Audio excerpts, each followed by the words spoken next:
Stacy Tice, co-founder of Canna campaign. We're in front of the federal building in Detroit, Michigan.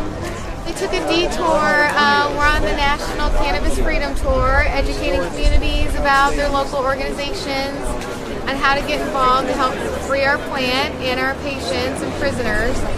And we were on our way from the Indy 500 from Indianapolis on our way to Chicago. And Carrie Boyder reached out to us about this rally and press conference, and so we made a detour to come up and show our support because this is sad and disgusting.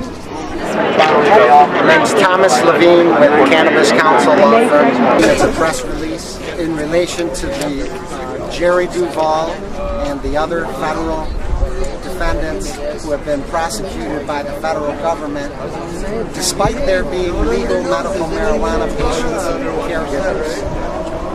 Jerry Duval and his son Jeremy Duval were completely legal and within the bounds of the Michigan Medical Marijuana Act. In fact, they took advice from local officers who had visited on Operation Hemp to come visit their garden in 2010. Whereupon the officers advised them to put up fencing, higher fencing with stronger locks, and put it all in separate enclosed lock facilities. And they basically followed every single bit of advice to the T, keeping all the different caregivers' plants in separately enclosed lock facilities. But despite taking their advice, the DEA came in and raided them, prosecuted them, and now the father is going away for 10 years and the son for 5 years. Now the son is already serving time in West Virginia, while the father's been dealing with forfeiture matters because they're in the process of seizing the family farm where grandma and grandpa live. They're taking the whole farm. They're taking all their vehicles. Now, when they seize real property, they're entitled to the fixtures. So you can't remove a fixture, something affixed and attached to the property. But these greenhouses were not fixtures. They were not permanently attached. They were disassembled, having been prosecuted for handling them. Wasn't that unreasonable for him to disassemble them and to sell them? But the federal court was all angry with him, claiming that greenhouses that he put up suddenly became fixtures. We've never heard of that in the whole legal career.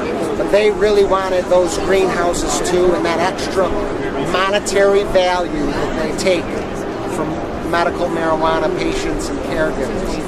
They took his new car that they claimed that he bought with drug money, when really he had just sold a family restaurant and was able to account for the monies that he made while he was in the restaurant business, as well as in the process of selling the restaurant business on a land contract. He had a source of income. He was celebrating his 50th birthday, having survived 2 transplants, and for that they come at him because he had a new car, having survived that surgery and celebrating his 50 years. They targeted this man and came at him with unreasonable force in military-like raids. They come into all our homes here in Michigan and break down our doors and terrify our children. Mrs. Duval testified today, spoke a little bit earlier, how the police broke through her gate and traveled onto her lawn on their way out with no explanation, and despite her protest of standing there saying, "Stay off my property," they didn't heed her warning and cut the lock and proceeded onto her property despite her fervent objection to their entering her property. This cannabis tour is traveling across the country, stopping in towns in states that have medical marijuana and states that don't have medical marijuana. and spreading awareness. It's a tremendous mission here. We have a great crew here in town visiting us.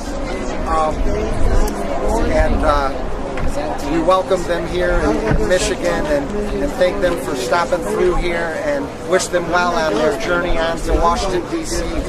to make some change.